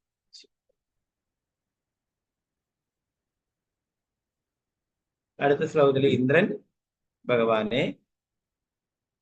ഭഗവാനോട് പ്രാർത്ഥിക്കുന്നത് ഭഗവാനെ പ്രകീർത്തികരിക്കുന്നതാണ്. ദേവേന്ദ്ര പറഞ്ഞ സമഗ്ര ലോകത്തിന്റെ ക്ഷേമത്തിനുള്ള ആയുധങ്ങളുടെ എത്തുകരങ്ങളോട് അങ്ങയുടെ അനന്ത രൂപം മനസ്സിനും കണ്ണിനും വളരെ ആനന്ദകരമാണ്. ആ രൂപത്തിൽ അങ്ങയുടെ ഭഗവത് ഭക്തന്മാരുടെ ശക്തിയുള്ളവരെ ശിക്ഷിക്കുവാൻ സദാ തയ്യാറായി. അപ്പോ ഭഗവാൻ നേരത്തെ പറഞ്ഞാലേ യജ്ഞത്തില് 8 കരങ്ങളോട് കൂടിയിട്ടാണ് വന്നിട്ടുണ്ടായിരുന്നത് ഭഗവാൻ. വളരെ കണ്ണിനും മനസ്സിനും ആനന്ദകരമായിട്ടുള്ളതാണ് ഇന്ദ്രനെ. അങ്ങയുടെ ഭക്തന്മാരോട് ശത്രുതയുള്ളവരെ ശിക്ഷിക്കുവാൻ സദാ തയ്യാറായിരുന്നു. ആ രൂപത്തിൽ അങ്ങയുടെ ഇവരൊക്കെ ഭഗവാനെ പരീക്ഷിച്ചിട്ടുള്ളവരാണ് അല്ലെ. ബ്രഹ്മാവ് ഭഗവാന്റെ ശക്തിയെ പരീക്ഷിച്ച് നോക്കിയിട്ടുള്ളതാണ് അല്ലെ. ഇന്ദ്രനും ഭഗവാന്റെ ശക്തിയെ പരീക്ഷിച്ച് നോക്കിയിട്ടുള്ളതാണ് അല്ലെ. അവരൊക്കെ ആ ഒരു ശ്രമത്തിൽ പരാജയപ്പെടുകയുണ്ടായിട്ടില്ല. അവർക്കൊന്നും വൃന്ദാവനത്തിലുള്ള ശ്യാമസുന്ദര രൂപത്തിലുള്ള ഭഗവാനെ കുറിച്ച് അവരൊക്കെ അജ്ഞരായിരുന്നു അല്ലെ. ബ്രഹ്മാവ് ഗർഭോദകശായി വിഷ്ണുവിന്റെ നാഭിയിൽ നിന്നാണ് ഉണ്ടായിട്ടുള്ളത് അല്ലെ. അദ്ദേഹത്തിന് ഗർഭോദകശായി വിഷ്ണുവിനെ അതിനെ അറിയാം. അതിനപ്പുറം കുട്ടിയായിട്ട് വന്നിട്ട് വൃന്ദാവനിൽ ലീലകൾ ചെയ്ത ഭഗവാനെ കുറിച്ച് അറിയില്ല അല്ലെ. അതാണ് പരീക്ഷിക്കുവാനായിട്ട്. ഗോലോക വൃന്ദാവനത്തിൽ അതേ ശ്രീകൃഷ്ണ ഭഗവാൻ തന്നെയാണോ ഇവിടെ കുട്ടിയായിട്ട് വന്നിട്ടുള്ളത് പരീക്ഷിച്ച് അറിയാനായിട്ട് ശ്രമിക്കുകയുണ്ടായിട്ടില്ലേ. അവസാനം അദ്ദേഹത്തിന് ബോധ്യപ്പെടുകയുണ്ടായിട്ടില്ലേ. എന്താണ് അതൊക്കെ അല്ലെ. ആദ്യം ഗോപന്മാരെയും പശുക്കുട്ടികളൊക്കെ ആ ലീലകളൊക്കെ നമ്മൾ ചർച്ച ചെയ്താണ്. പിന്നെ നമുക്ക് കൂടുതലായിട്ട് നമുക്ക് ദാമോദര മാസം കൂടുതലായിട്ട് ചർച്ച ചെയ്യും. ഓക്കെ. അപ്പോഴ് പശുക്കുട്ടികളെയും ഗോപന്മാരെയൊക്കെ കടത്തിക്കൊണ്ടുപോയി അല്ലെ. വീണ്ടും തിരിച്ചു വന്നപ്പോൾ അവരൊക്കെ പഴയതുപോലെ തന്നെ നിൽക്കും അല്ലെ. അങ്ങനെ ബ്രഹ്മാവിനെ ഭഗവാൻ കാണിച്ചു കൊടുക്കിണ്ടായി അല്ലെ. 4 കൈകളുടെ രൂപത്തില് അവരൊക്കെ ആ യഥാർത്ഥത്തില് താൻ തന്നെയാണ് വിസ്തരിച്ചിട്ട് ഗോപന്മാരും പശുക്കിടാങ്ങളുമായിട്ട് മാറിയിട്ടുള്ളതെന്ന് ബ്രഹ്മാവിനെ ബോധ്യപ്പെടുത്തുകയുണ്ടായി. അപ്പോഴാണ് ബ്രഹ്മാവ് തെറ്റുപറ്റിയതായിട്ട് മനസ്സിലാക്കി അവിടെ വീണ്ടും നമസ്കരിച്ച് മാപ്പ് പറയുകയും ചെയ്തു. ബ്രഹ്മവിമോഹന ലീല നടന്നു അല്ലെ. വൃന്ദാവനത്തിൽ ഇങ്ങനെയുള്ള ഈ സ്ഥലങ്ങളൊക്കെ ഇപ്പോഴും ഉണ്ട്. ബ്രഹ്മവിമോഹനം നടന്നിട്ടുള്ള സ്ഥലം, ഇന്ദ്രന് ഭഗവാൻ അനുഗ്രഹങ്ങൾ നൽകിയിട്ടുള്ള സ്ഥലം അല്ലെ. ഇന്ദ്രൻ ഭഗവാനെ അഭിഷേകം ചെയ്തിട്ടുള്ള സുരഭി പശുക്കളിൽ പാല് കൊണ്ട് ഭഗവാന്റെ പാദങ്ങൾ അഭിഷേകം ചെയ്ത് സുരഭി കൊണ്ട് സ്ഥലം അല്ലെ. അപ്പൊ ഈ ലീലകൾ നടന്നിട്ടുള്ള സ്ഥലങ്ങളൊക്കെ ഇപ്പോഴും വൃന്ദാവനത്തിലുണ്ട് അല്ലെ. എന്നാൽ മൂഢന്മാരായിട്ടുള്ള ആൾക്കാർ അതൊന്നും വിശ്വസിക്കുന്നില്ല. വെളിപ്പെടുത്തപ്പെട്ട ശാസ്ത്രങ്ങൾ ഭഗവാൻ വിഷ്ണു പൊതുവെ 4 കരങ്ങളോടുകൂടി പ്രത്യക്ഷപ്പെടുന്നതാണ് കാണാറുള്ളത്. ഈ യാഗസ്ഥലത്ത് അദ്ദേഹം 8 കരങ്ങളോടുകൂടി വന്നത് എന്ന് രാജാവ് ഇന്ദ്രൻ പറഞ്ഞു. അങ്ങനെ ചതുർഭുജ രൂപമാണ് ഞങ്ങൾക്ക് പരിചയമെങ്കിൽ 8 കരങ്ങളുടെ ഈ രൂപം ചതുർഭുജ രൂപം പോലെ തന്നെ യഥാർത്ഥമാണ്. ഭഗവാന്റെ 4 കരങ്ങൾ ചതുർഭുജ രൂപത്തിലാണ് അവർക്കൊക്കെ കൂടുതലും ഭഗവാനെ അറിയുകയും കാണുകയും ചെയ്തിട്ടുണ്ട്. 4 കൈക്കുള്ള രൂപത്തോടെ നാരായണ രൂപത്തിൽ അല്ലെ. ബ്രഹ്മാവായാലും ഇന്ദ്രനായാലും അവർക്കൊക്കെ പരിചയമുള്ളത് ഈ ഒരു രൂപമാണ് അല്ലെ. ഇപ്പോഴേ 8 കൈകളുടെ രൂപത്തോട് കാണുകയുണ്ടായി അല്ലെ. ഇത് മനോഹരമായിട്ടുള്ളതാണ്. നേരത്തെ നമ്മൾ ഭഗവത്ഗീതയിൽ കണ്ടു വിശ്വരൂപം കാണിച്ചു കൊടുത്തു, പിന്നീട് 4 കൈകളുടെ രൂപം കാണിച്ചു കൊടുത്തു അല്ലെ. പിന്നീട് അവസാനം 2 കൈകളുടെ രൂപം കാണിച്ചു കൊടുത്തിട്ട് ശ്യാമസുന്ദര രൂപം കാണിച്ചു കൊടുത്തിട്ട് ഭഗവാൻ പറഞ്ഞു ഈ രൂപം അത്ര എളുപ്പം കാണുവാനോ മനസ്സിലാക്കുവാനോ സാധിക്കുന്നതല്ല എന്ന് പറഞ്ഞിട്ട് ഭഗവാന്റെ ശ്യാമസുന്ദര രൂപം അതാണ് ഏറ്റവും മനോഹരമായിട്ടുള്ളത് അല്ലെ. വൃന്ദാവനത്തില് ഗോപികമാരൊക്കെ ഭഗവാനെ കാണാതെ അന്വേഷിച്ച് നടക്കുമ്പോഴേ ഭഗവാൻ ലീലകൾ കാണിച്ചുകൊണ്ട് കൃഷ്ണൻ തന്നെ 4 കൈകളുടെ രൂപത്തിൽ അവരുടെ മുന്നിൽ അവിടെ പ്രത്യക്ഷനായി. അവര് ആ 4 കൈകളുടെ രൂപത്തിൽ അവര് മാധുര്യ പ്രേമത്തിലാണ് അല്ലെ, മാധുര്യ രസത്തിലാണ് ഭഗവാനെ സേവിച്ചിരുന്നത് അല്ലെ. അപ്പൊ ഇവിടെ ആ ഐശ്വര്യഭാവത്തിലുള്ള വിഷ്ണുവിനെ കണ്ടിട്ട് അവര് വലിയ, അവർക്ക് വേറെ ഒന്നും തോന്നിയില്ല. അവര് ചോദിക്കുകയുണ്ടായി, വിഷ്ണു, നമ്മളെ കൃഷ്ണനെ കണ്ടോ, നമ്മുടെ ഉണ്ണിക്കണ്ണനെ കണ്ടോ നിങ്ങൾ എവിടെയെങ്കിലും? അപ്പോ അവർക്ക് ആ 4 കൈകളുടെ രൂപത്തിൽ അവർക്ക് അത്ര അട്രാക്ഷൻ ഉണ്ടായിരുന്നില്ല. അവര് സ്നേഹിച്ചിരുന്നത്, ഭക്തി സേവനങ്ങളൊക്കെ ചെയ്തിരുന്നത് ആർക്ക് വേണ്ടിയിട്ടാണ്? ശ്യാം സുന്ദര രൂപത്തിലുള്ള ഭഗവാന്റെ രൂപത്തിലാണ്. അപ്പോ ദേവന്മാരൊക്കെ പരിചിതമായിട്ടുള്ള രൂപം ഭഗവാന്റെ 4 കൈകളുള്ള അല്ലെ. അതുകൊണ്ടാണ് ഭഗവാൻ നന്ദമഹാരാജാവിന്റെ അല്ലെ ഗോകുലത്തില് അവതരിച്ചപ്പോഴേ എല്ലാവരും അവിടെ കാണാനായിട്ട് പോയിട്ടുള്ളത് അല്ലെ. ശിവനൊക്കെ ഒളിച്ചുകൊണ്ട് കണ്ടു എന്നാ പറഞ്ഞത് അല്ലെ. ശിവന്റെ ആ രൂപം കണ്ടു കഴിഞ്ഞാല് ഉണ്ണിക്കണ്ണൻ പേടിച്ചു പോകും അല്ലെ. അല്ലെങ്കിൽ യശോദ മാതാവ് സംശയിച്ചു, ആരെങ്കിലും അസുരന്മാരെ അങ്ങനെ വേഷം മാറിയിട്ട് വന്നിട്ടുള്ളതാണോ എന്ന് അല്ലെ. അതുകൊണ്ട് തന്നെ ഒരു തൂണിന്റെ മറയില് നിന്നുകൊണ്ട് കണ്ടുകൊള്ളാനായിട്ട് പറഞ്ഞിട്ടില്ല. യശോദാമ്മ ഉണ്ണിക്കണ്ണനെ എടുത്തിട്ട് അവിടെ നിൽക്കുകയും അതിന്റെ നിഴൽ, ആ ഒരു രൂപം ഒരു ഉരുളിയിൽ വെള്ളത്തില്, പാത്രത്തില് വെള്ളത്തില് കാണാനായിട്ട് അത് കണ്ടുകൊള്ളൂ, അതിന്റെ പ്രതിബിംബം കണ്ടിട്ട് പോയിക്കൊള്ളൂ എന്ന് പറഞ്ഞിട്ട് ശിവനെ അവിടെ ഒരു തൂണിന്റെ മറവിൽ നിർത്തിച്ചുകൊണ്ടാണ് ദർശനം ആ ലീലകളൊക്കെ നടന്ന സ്ഥലത്ത്. അപ്പൊ അത്രമാത്രം ദേവന്മാർ പോലും ആ 2 കൈകളുടെ രൂപത്തെ കാണാനായിട്ട് ആഗ്രഹിച്ചു. അവരൊക്കെ അവിടെ ദേവകി ഗർഭിണിയായിരിക്കുമ്പോൾ തന്നെ അവരൊക്കെ ദേവന്മാരൊക്കെ അത്രയും തേജസ്സായിട്ട് ദേവകിയെ കണ്ടപ്പോൾ തന്നെ അവരൊക്കെ അവിടെ ദേവകിക്ക് ആശീർവാദങ്ങൾ അർപ്പിക്കുവാനായിട്ട് അവിടെ എത്തിയിട്ടുണ്ടായിരുന്നു. ഭഗവാന്റെ ശ്യാമസുന്ദര രൂപം എല്ലാവരും ഇഷ്ടപ്പെടുന്നതാണ് അല്ലെ. അതുകൊണ്ടാണ് അവിടെ ശിവൻ തന്നെ ഗോപേശ്വർ മഹാദേവനായിട്ട് അവിടെ വൃന്ദാവനത്തിൽ തന്നെ ബ്രഹ്മാവ് അതുപോലെ അവിടെ ഒരു കുന്നായിട്ട് അവിടെ കഴിയുന്നു. ഇന്ദ്രനും ആ ലീലകളും നടന്നിട്ടുള്ള സ്ഥലത്ത് ഇന്ദ്രന്റെയും സാന്നിധ്യമുണ്ട്. അപ്പൊ ഇവരൊക്കെ ദേവന്മാരൊക്കെ അവിടെ വൃന്ദാവനത്തിൽ വന്നിട്ടുണ്ടായിരുന്നു അല്ലെ. ഭഗവാനെ ബ്രഹ്മാവും ഇന്ദ്രനൊക്കെ പരീക്ഷിച്ചു അല്ലെ. അവസാനം തോൽവി സമ്മതിക്കുകയും മാപ്പ് പറയുകയും ചെയ്തു. ബ്രഹ്മാവ് പറഞ്ഞതുപോലെ ഭഗവാന്റെ അതീന്ദ്ര രൂപം സാക്ഷാത്കരിക്കുന്ന ഇന്ദ്രിയങ്ങൾക്ക് അതീതമായ ശക്തിയാണ് ഭഗവാന്റെ അതീന്ദ്ര രൂപം. ഭൗതികേന്ദ്രിയങ്ങളാൽ ദർശിക്കാൻ കഴിയുന്ന അദ്ദേഹത്തിന്റെ കർമ്മങ്ങളും അതീന്ദ്രിയ രൂപവും ദർശനീയമാണെന്ന് ബ്രഹ്മദേവന്റെ പ്രസ്താവനയ്ക്ക് മറുപടി എന്ന നിലയിൽ രാജാവ് ഇന്ദ്രൻ പറഞ്ഞു. ഭഗവാന്റെ അസാധാരണമായ സവിശേഷങ്ങളും സാധാരണമായ കർമ്മങ്ങളും സാധാരണമായ സൗന്ദര്യവും ഒരു സാധാരണ മനുഷ്യന് പോലും ദർശിക്കാൻ കഴിയും. ഉദാഹരണത്തിന് ഭഗവാൻ 6 or 7 വയസ്സുള്ള ഒരു ബാലനായി വൃന്ദാവനത്തിൽ പ്രത്യക്ഷപ്പെട്ടപ്പോൾ വൃന്ദാവനവാസികൾ അദ്ദേഹത്തെ സമീപിച്ചു. അവിടെ ധാരമുറിയാതെ പെയ്തുകൊണ്ടിരുന്ന പെരുമഴ മൂലം ജനങ്ങൾ കഷ്ടപ്പെടുന്നത് കണ്ട ഭഗവാൻ തന്റെ ഇടത് കൈയുടെ ചെറുവിരലിൽ ഗോവർദ്ധനഗിരി 7 ദിവസം മുഴുവൻ ഒരു കുടവ് പോലെ വിരുത്തിപ്പിടിച്ച് വൃന്ദാവനവാസികളെ മഴയുടെ ആഘാതം ഏൽക്കാതെ രക്ഷിച്ചു. തങ്ങളുടെ ഭൗതികമായ പരിമിതികളെ പറ്റി അഭ്യൂഹങ്ങൾ നൽകുന്ന ഭൗതികവാദികളായ വ്യക്തികൾ ഭഗവാന്റെ ഈ അസാധാരണമായ സവിശേഷത ബോധ്യമാക്കണം.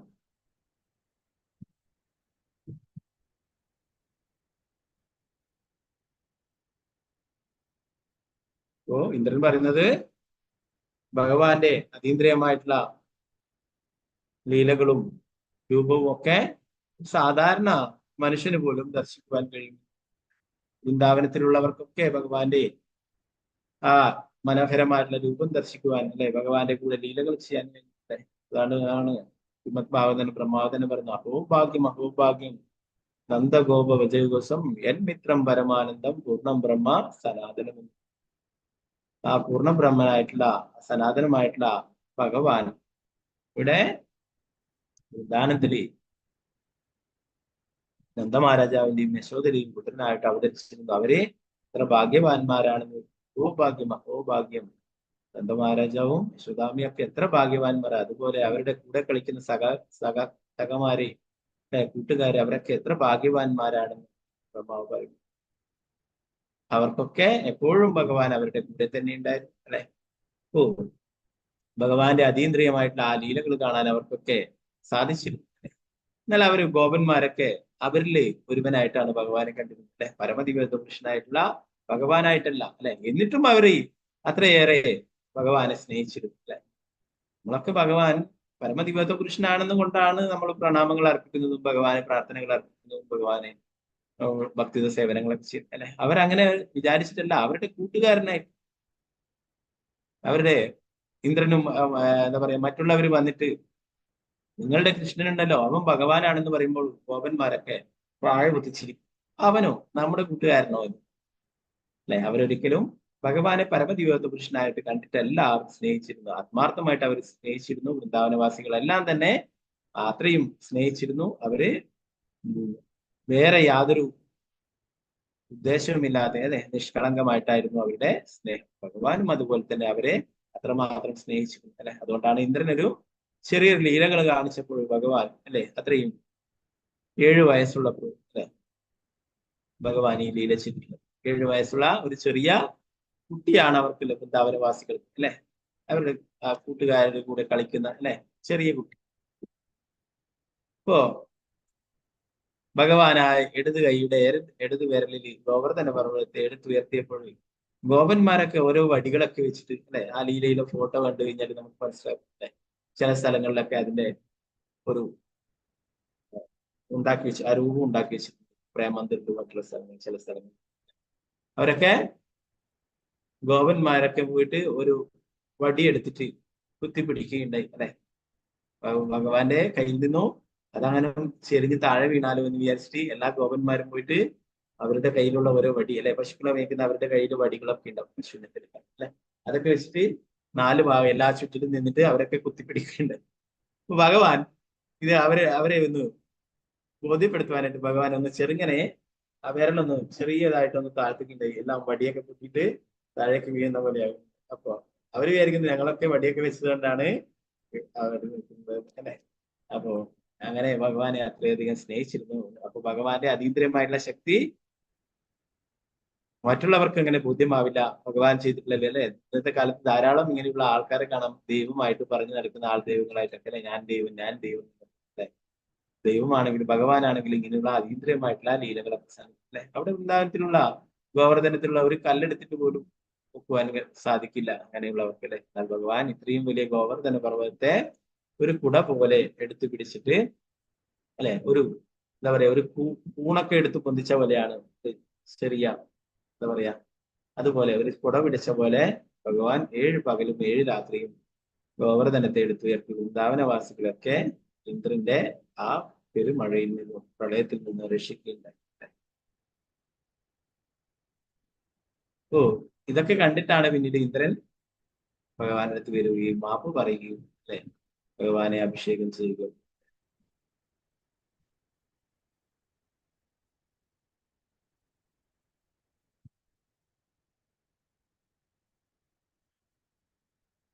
തങ്ങളുടെ ഭൗതികമായ പരിമിതികളെ പറ്റി അഭ്യൂഹങ്ങൾ മെല്ലുന്ന ഭൗതികവാദികളായ വ്യക്തികൾ ഭഗവാന്റെ ഈ അസാധാരണമായ സവിശേഷത ബോധ്യമാക്കുന്നു. പരീക്ഷണാർത്ഥത്തിലുള്ള ദർശനത്തെയും സംതൃപ്തമാക്കുന്നതാണ് ഭഗവാന്റെ ഈ കർമ്മം. പക്ഷെ ഭൗതികവാദികൾ അദ്ദേഹത്തിന്റെ വ്യക്തിത്വത്തിൽ വിശ്വസിക്കില്ല. എന്തുകൊണ്ടെന്നാൽ അവർ അവരുടെ വ്യക്തിത്വവുമായി താരതമ്യപ്പെടുത്തിയാണ് ഭഗവാന്റെ വ്യക്തിത്വത്തെ കുറിച്ച് പഠിക്കുന്നത്. ഭൗതിക ലോകത്തിലെ ഒരു മനുഷ്യനെ ഒരു മല ഉയർത്താൻ കഴിയാത്തതുകൊണ്ട് ഭഗവാനും അത് കഴിയില്ലെന്ന് അവർ വിശ്വസിക്കും. ഭഗവാൻ അതീന്ദ്രിയമായിട്ടുള്ള അവസ്ഥയിലാണുള്ളത് അല്ലെ. അവിടേക്ക് എത്തിച്ചേരാനായിട്ടും ആ ഭഗവാനെ മനസ്സിലാക്കാനായിട്ടും അതിന് ശ്രമിക്കാതെ അവര് ഭഗവാനെ പിടിച്ചു വലിച്ചിട്ട് അവരുടെ പ്ലാറ്റ്ഫോമിലേക്ക് കൊണ്ടുവരുന്നു അല്ലെ. അവരിൽ ഒരാളായിട്ട് കാണുന്നു. നമുക്ക് പൊന്തിക്കാൻ കഴിയില്ല, മല ഉയർത്താനായിട്ട് സാധിക്കില്ല, അതുകൊണ്ട് ഭഗവാനും സാധിക്കില്ല. ഭഗവാനും നമ്മളെ പോലുള്ള ഒരു മനുഷ്യനാണ് എന്നാണ് അതിനുള്ള മൂഢന്മാര് വിശ്വസിക്കുന്നത്. ശ്രീമദ് ഭാഗവതിലെ പ്രസ്താവനകളെ കേവലം ദൃഷ്ടാന്ത കഥകളായി കാണുന്നവർ അവയെ അവരുടേതായ താല്പര്യങ്ങളോട് വ്യാഖ്യാനിക്കാൻ മുതിർന്നു. ശ്രീമദ് ഭാഗവതില് ഭഗവാന്റെ ധാരാളം ലീലകളുണ്ട് അല്ലെ. അതൊക്കെ കെട്ടുകഥകളായിട്ട് ആണ് അവര് വിശ്വസിക്കുന്നത്. ഗോവർദ്ധന പർവ്വതം ഉയർത്തി പോലെ ധാരാളം ലീലകൾ ഭഗവാൻ ചെയ്തിട്ടല്ലേ. ചെറിയ പ്രായം മുതൽ തന്നെ അസുരന്മാരെ നിരനിരയായിട്ട് കംസൻ അയക്കലുണ്ടായി അല്ലെ. ഓരോരോ ആൾക്കാർ, ശകടാസുരൻ അല്ലെ, അകാസുരൻ, ബകാസുരൻ, പൂതന, അങ്ങനെ ധാരാളം ആൾക്കാർ അല്ലെ. അവരൊക്കെ ഭഗവാൻ ആയുധങ്ങൾ പോലും ഇല്ലാതെ അവരൊക്കെ വധിക്കുകയുണ്ടായി അല്ലെ. ശകടാസുരനെ കാലുകൊണ്ടും അല്ലെ, മറ്റുള്ളവരൊക്കെ കൈകൊണ്ടും പൂതനയെ ചുണ്ടുകൊണ്ടും എല്ലാം വധിക്കുകയുണ്ടായി. അപ്പൊ അതൊന്നും ഒരു സാധാരണ മനുഷ്യന് സാധിക്കുന്നതല്ല അല്ലെ. ഭഗവാന്റെ ആ മഹത്വത്തെ കുറിച്ച് അറിയാത്ത വ്യക്തികൾ മാത്രമേ ഭഗവാനെ സാധാരണ മനുഷ്യനായിട്ട് മൂഢന്മാരായിട്ടുള്ള ആളുകൾ മാത്രമേ അത് വിശ്വസിക്കൂ അല്ലെ. കാളിയന്റെ മേലെ നൃത്തമാടുകയുണ്ടായി. ഇന്നത്തെ ദൈവം എന്ന് പറഞ്ഞു നടക്കുന്നവരൊക്കെ ഒരു പാമ്പിനെ കണ്ടാൽ പോലും ഓടി രക്ഷപ്പെടും അല്ലെ. ഭഗവാൻ എന്നാൽ ആ കാളിയൻ എന്ന വിശ്വസർപ്പത്തിന്റെ മേലെ നൃത്തമാടുകയും അല്ലെ അതിന്റെ വിഷപ്പല്ലൊക്കെ ഒഴിക്കുകയൊക്കെ ചെയ്യും. അല്ലെ ഭഗവാൻ ഒരാളെ മാത്രമേ കൊല്ലാതെ വിട്ടിട്ടുള്ളൂ, അതാണ് കാളിയൻ. അല്ലെ കാളിയൻ നേരത്തെ നമ്മൾ ഗജേന്ദ്രന്റെ പാദത്തില് ശരണം പ്രാപിച്ച മുതലേ എന്ന ഗന്ധർവൻ അല്ലെ അതിനാദ്യം മോക്ഷം നൽകി പറഞ്ഞ പോലെ ഭഗവാന്റെ ഭക്തിയായുള്ള യമുനയെ ശരണം പ്രാപിച്ചിരിക്കുകയാണ് കാളിയൻ. അല്ലെ അപ്പൊ അതുകൊണ്ട് തന്നെ കാളിയന്, അതുപോലെ തന്നെ കാളിയ പത്നിമാരുടെയൊക്കെ പ്രാർത്ഥനകൾ പ്രകാരം ഭഗവാൻ കാളിയനെ കൊല്ലാതെ ഇരിക്കുകയുണ്ടായി. അല്ലെ മറ്റുള്ള അസുരന്മാരെയൊക്കെ ഭഗവാൻ വധിച്ചിരുന്നു. മഹാന്മാരായ ആചാര്യന്മാരാലും വ്യാസദേവനെയും നാരദനെയും കൂടെ ഗ്രന്ഥകാരന്മാരാലും തെളിവുകൾ സഹിതം സ്ഥിരീകരിച്ചത് ഭഗവാൻ വാസ്തവത്തിൽ വൃന്ദാവന വാസികളുടെ സാന്നിധ്യത്തിൽ ഗോവർദ്ധനഗിരി ഉയർത്തിയിരുന്നു. ഭഗവാനെ സംബന്ധിച്ചുള്ള എല്ലാം അദ്ദേഹത്തിന്റെ കർമ്മങ്ങളും ലീലകളും അസാധാരണ സവിശേഷവും അതേ രൂപത്തിൽ അംഗീകരിക്കണം. അപ്രകാരം ചെയ്യുന്ന പക്ഷം നമ്മുടെ ഇപ്പോഴത്തെ ബദ്ധാവസ്ഥയിൽ നിന്ന് നമുക്ക് ഭഗവാനെ മനസ്സിലാക്കാൻ കഴിയും. ഇന്നത്തെ സംഭവത്തിൽ രാജാവ് ഇന്ദ്രൻ സ്ഥിരീകരിക്കുന്നു, അങ്ങയുടെ 8 ഭുജങ്ങളോടുകൂടിയുള്ള ഈ രൂപം ചതുർഭുജ രൂപത്തോളം തന്നെ ശ്രേഷ്ഠമാണ്.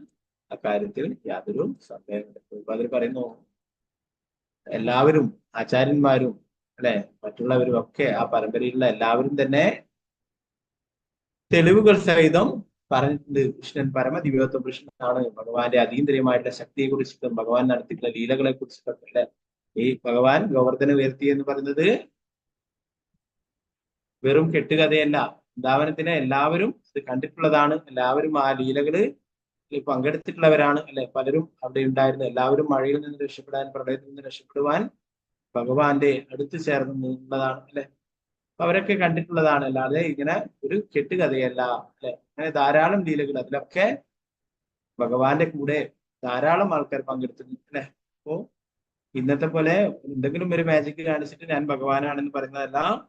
ഭഗവാൻ എല്ലാവരുടെയും കൺമുമ്പിൽ ചെയ്തിട്ടുള്ളതാണ് ഈ ലീലകളൊക്കെ. ഇതൊക്കെ ആചാര്യന്മാര് തെളിവുകൾ സഹിതം നമുക്ക് വിസ്തരിച്ചു തരും, വിവരിച്ചു തരുമ്പോൾ അല്ലെ അതുപോലെ തന്നെ അവിടെ തെളിവുകൾ ഇപ്പോഴും ബാക്കിയുണ്ട് ഓരോ സ്ഥലങ്ങളിലും. അല്ലെ ഗോവർദ്ധനത്തിന്റെ മുകളിലായാലും ഭഗവാന്റെ പാദചിഹ്നങ്ങളിൽ അല്ലെ ഓരോരോ സ്ഥലങ്ങളിലും അല്ലെ ഭഗവാൻ അവിടെ അവതരിച്ചിട്ടുള്ള ജയിലിൽ അല്ലെ കംസന്റെ തുറങ്കല് ജയില് ഇപ്പോഴും ആടിയുണ്ട്. ശ്രീകൃഷ്ണ ജന്മസ്ഥാനം അല്ലെ അങ്ങനെ ധാരാളം എല്ലാ ലീലകളും നടക്കുന്ന സ്ഥലങ്ങളൊക്കെ വൃന്ദാവനത്തിൽ ഇപ്പോഴും ഉണ്ട്. അല്ലെ യശോദാമ്മ ഭഗവാനെ പിടിച്ചു കെട്ടിയിട്ടുള്ള ഉരലി അല്ലെ എല്ലാം അവിടെയുണ്ട്. എല്ലാ ലീലകളും നടക്കും. അല്ലെ അപ്പോ ഇതൊക്കെ പരമസത്യമാണ്. ഇതെല്ലാം നടന്നിട്ടുള്ളതാണ്. ഇതിൽ നമുക്ക് വിശ്വാസം ഉണ്ടാകണം. വിശ്വാസം ഉണ്ടെങ്കിൽ നമുക്ക് ഭക്തിയുടെ സേവനത്തിൽ ഉയരാൻ സാധിക്കും. ഭഗവാനെ കുറിച്ച് ഭഗവത് കാരുണ്യം കൊണ്ട്, ആചാര്യ പരമ്പരയുടെ കാരുണ്യം കൊണ്ട് ഭഗവാനെ കുറിച്ച് മനസ്സിലാക്കാൻ സാധിക്കും. നമുക്ക് വിശ്വാസം ഇല്ലെങ്കിൽ നമുക്ക് ഒരിക്കലും ഉയരാനും സാധിക്കില്ല, ഇതൊന്നും മനസ്സിലാക്കാനും സാധിക്കില്ല. ശ്രീമദ് ഭാഗവതം की जय, प्रभुपाद की जय. हरे कृष्ण. വാഞ്ചകൽപതരൂപശ്ച കൃപാ സിന്ധുഭ്യവ ച പതിതാനാം പാവനേഭ്യോ വൈഷ്ണവേഭ്യോ നമഃ. വൈഷ്ണവ ജയ പ്രഭുപാദ की जय. ഹരേ കൃഷ്ണ. അപ്പോ അടുത്ത ഭാഗങ്ങളിൽ എന്തെങ്കിലും സംശയങ്ങൾ എന്തെങ്കിലും കയ്യെത്താം. അപ്പോ ഇന്ന് നവമിയാണ് അല്ലെ, നാളെ വിജയദശമി. ഭഗവാൻ അല്ലെ ചെറിയ ആൾക്കാരൊക്കെ പറയും നവമിക്കൊന്നും പഠിക്കരുത്. കുഴപ്പമില്ല, ഭഗവാനെ സംബന്ധിച്ചുള്ള കാര്യങ്ങളൊക്കെ പഠിക്കുന്നതിൽ കുഴപ്പമൊന്നുമില്ല. പഠിക്കുന്ന കുട്ടികൾ അതൊക്കെ അവർക്ക് സന്തോഷമുള്ള കാര്യമാണ് അല്ലെ. ചെറിയ കുട്ടിയായിരിക്കും ആൾക്കാർ, കുട്ടികൾക്കൊക്കെ സന്തോഷമുള്ള കാര്യമാണ്. അന്നേ ദിവസം അവരോട് പഠിക്കാൻ പറയില്ല, 2-3 ദിവസത്തേക്ക് അല്ലെ ഗ്രന്ഥം വെച്ചത് കൊണ്ട് പഠിക്കണ്ട എന്ന് പറഞ്ഞാൽ അവർ വളരെ സന്തോഷിക്കുന്ന സമയമാണ്. ഭഗവാന്റെ കാര്യങ്ങള് നമുക്ക് എപ്പോഴും പഠിക്കാം, പാരായണം ചെയ്യാം. അത് ദേവിക്കും ഇഷ്ടമുള്ള കാര്യം തന്നെയാണ് അല്ലെ. ഇപ്പോ ദേവിയായാലും ശിവനായാലും എല്ലാവരും ഭഗവാന്റെ നാമം സ്തുതിക്കുന്നവരാണ്. ഭഗവാനെ കുറിച്ച് സ്തുതിക്കുന്നത് നമ്മളിപ്പോ കണ്ടു. ബ്രഹ്മാവ് സ്തുതിക്കുന്നു, ശിവൻ സ്തുതിക്കുന്നു, ഇന്ദ്രൻ സ്തുതിക്കുന്നു, എല്ലാവരും ഭഗവാനെ സ്തുതിക്കുന്നു അല്ലെ. അപ്പൊ ആ ഭഗവാനെ സംബന്ധിച്ചുള്ള കാര്യങ്ങൾ വായിക്കലോ പാരായണം ചെയ്യുന്നതിലോ ചർച്ച ചെയ്യുന്നതിലോ ഒന്നും തന്നെ തെറ്റില്ല. ഓക്കെ, ഹരേ കൃഷ്ണ.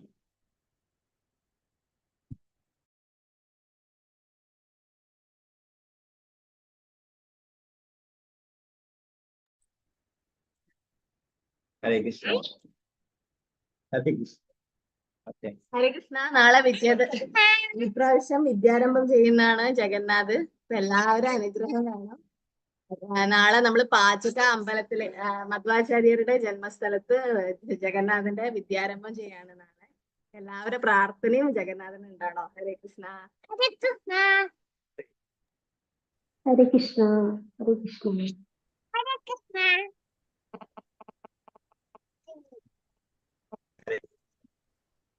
ഹരേ കൃഷ്ണ. അപ്പൊ ഹരേ എല്ലാവരുടെയും കൃഷ്ണ ജഗന്നാഥ്. ഹരേ ഹരേ കൃഷ്ണ കൃഷ്ണ ജഗന്നാഥ്. ജഗന്നാഥ, ഹരേ കൃഷ്ണ. ഹരേ കൃഷ്ണ ജഗന്നാഥ്. ഹരേ കൃഷ്ണ ജഗന്നാഥ്. ഹരേ കൃഷ്ണ ഹരേ ജഗന്നാഥ. കൃഷ്ണ ഹരേ